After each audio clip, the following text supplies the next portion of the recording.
The admiral told lawmakers that the two survivors were waving at something in the air before they were hit, although it's unclear whether they might have been surrendering or asking the U.S. aircraft they had spotted for help. What could, of course, clear up at least some of the account would be for the administration to release more video, or any video of this second strike, something the president himself was asked about on Wednesday. You released video of that first boat strike on September 2nd, but not the second video. Will you release video of that strike so that the American people can see for themselves what happened? I don't know what they have, but whatever they have, we'd certainly release, no problem. Well, perspective now from retired U.S. Air Force Colonel Cedric Layden, former Army Captain Margaret Donovan, who served in the military's Judge Advocate General's Corps and is a former federal prosecutor, and former Congressman and member of the Air National Guard, Adam Kinzinger. So, Captain Donovan, I mean, does it change this at all, the idea that this vessel was allegedly heading towards Suriname and not the U.S.? Yeah, I mean, look, from the beginning, we have, myself and like-minded legal scholars have been saying that this is not justified under the law of armed conflict. No matter what. Point blank. Why? But some of the, well, first of all, we're not in an armed conflict, so I would start there. These snippets of the legal opinion that we have seen, because it's classified, so we've only seen pieces of it, seem to indicate that there is some invocation of collective self-defense or self-defense of the United States or of our allies. However, when you have a boat that is headed now not even to the United States, but to a third-party country, and it's not carrying fentanyl, and eventually we shipwreck it, we're so far away from the concept of imminence, which underpins a self-defense justification for going to war, it's not even worth considering. It isn't tied to the facts at all.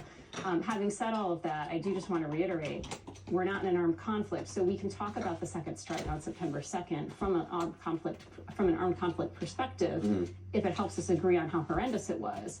But overall, this entire operation and the campaign should not be going on. This is a law enforcement mission. So the fact that you're saying it's a law enforcement mission, not an armed conflict, the rules of war would not even necessarily be applicable here. Like, no. It shouldn't be discussed in that realm. Exactly. If anything, we should be talking about the use of force in law enforcement operations, because right now, as we speak, the Coast Guard is still conducting interdiction missions. Without killing people. Yes, and they are successfully interdicting drugs all over. They report on it. You can FOIA this information. So the idea that this particular military unit has decided to pick random boats in the Caribbean and use lethal force against it, that just undermines all of the justifications that the administration has used here. And it's interesting, it's these videos which are being released, not necessarily highlighted by the president and Coast Guard interdiction efforts.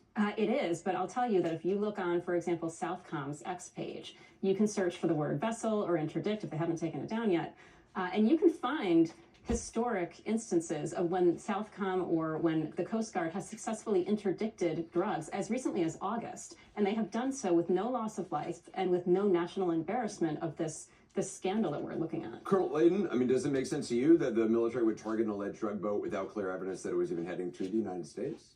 Or evidence that seems to be heading to Suriname?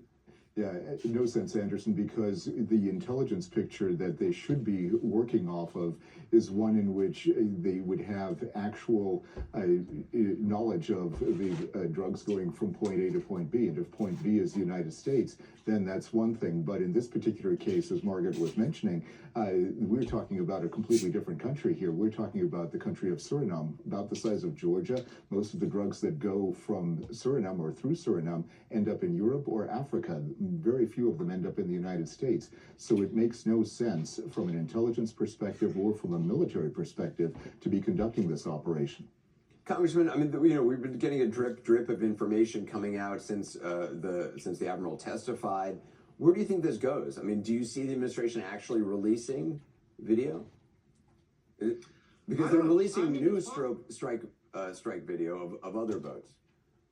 Yeah, I mean, look, if the president said they're going to release it, I'm sure the pressure is going to be there to do it. The interesting thing, by the way, is they'll make the case that from Suriname to either Africa or Europe, there are allies, and so we're trying to protect them, right? The country that seems to not really care about allies and stuff like that. But the thing that's interesting to me here, so yes, they may end up releasing it, they may caveat it.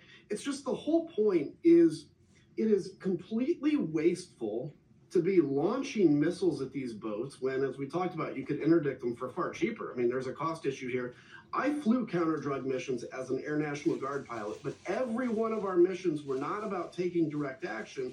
It was augmenting law enforcement. So I flew an intelligence plane. We could use our camera to get information and then relay that either to the Coast Guard or to law enforcement. The last thing too, Anderson, is it doesn't make sense why Venezuela. As we just heard, some of those drugs go into Suriname, but we have a bigger problem with drug migration in Mexico and other places. It seems like they're just using drugs as kind of a cover for something else. Hey, Captain Donovan, to the congressman's point, is this a very expensive hammer and a very well-trained hammer going after these boats? Yes, absolutely. Look, I used to work airstrikes in Iraq and Syria. Hellfires are expensive. And so the idea that we are putting this much military might, we have the USS Gerald Ford out in the middle of the Caribbean right now. We have all of these military resources dedicated to drug mules. I mean, this just doesn't add up. You're using SEAL Team 6 on probably, if we were going to even pretend that this was a terrorist target, this would be one of the lowest value targets that you could look at. But I mean, the value, you can make an argument that the value is the images that the administration is putting out, which we're showing on the screen right now. It is, I think whether they would make this argument or not, but just from a public relations standpoint, this sends a message to the American people that they're doing stuff. And I guess they would say it sends a message to drug cartels, don't send your boats out. Yeah, well, it sends a message to our allies as well that used to share intelligence with us for drug interdiction. And so we have seen the United Kingdom and the Dutch all stop sharing intelligence with us over these past few weeks when they realize that their intelligence will be used for something that no doubt they feel is illegal, for lethal force, or something that doesn't need lethal force to interdict. Colonel Layton, does that matter? Our allies not sending us intelligence, not sending intelligence? Oh, it matters a great deal, Anderson. One of the key sources of intelligence that we've used, not only in the Caribbean, but in the Middle East and in other places, has been from the United Kingdom. In fact, the whole agreement known as the Five Eyes Agreement is one of the most critical elements of U.S. intelligence. And when parts of that are not being fulfilled because of policy differences, that's going to really create a big gap in intelligence. And not only have the UK and the Netherlands stopped sharing intelligence, but Colombia has also stopped sharing intelligence with us. And that is another big gap that is really going to be hard to fill with our own resources.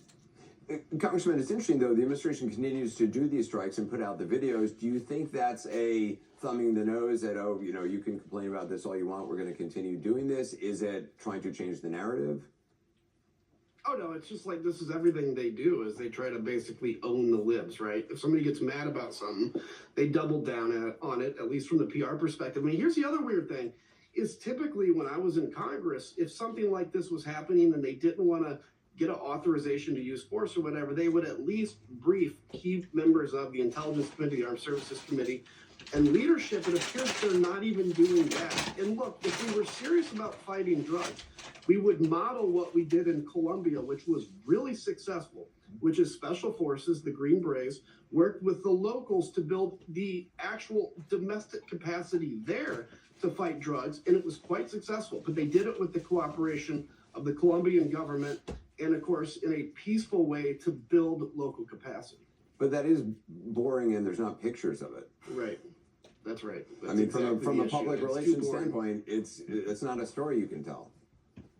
Yeah, that's absolutely right. They want kinetic action. They want to be able to show it. And it's part of looking tough while really not doing anything that they should be doing. I mean, look, by the way, quickly, Ukraine and Russia. Instead, we're focusing on these boats when we could be ensuring that Ukraine wins. And for the record, having been out with Green Berets in Haiti a long time ago, their work is not boring. I'm not implying it is actually boring.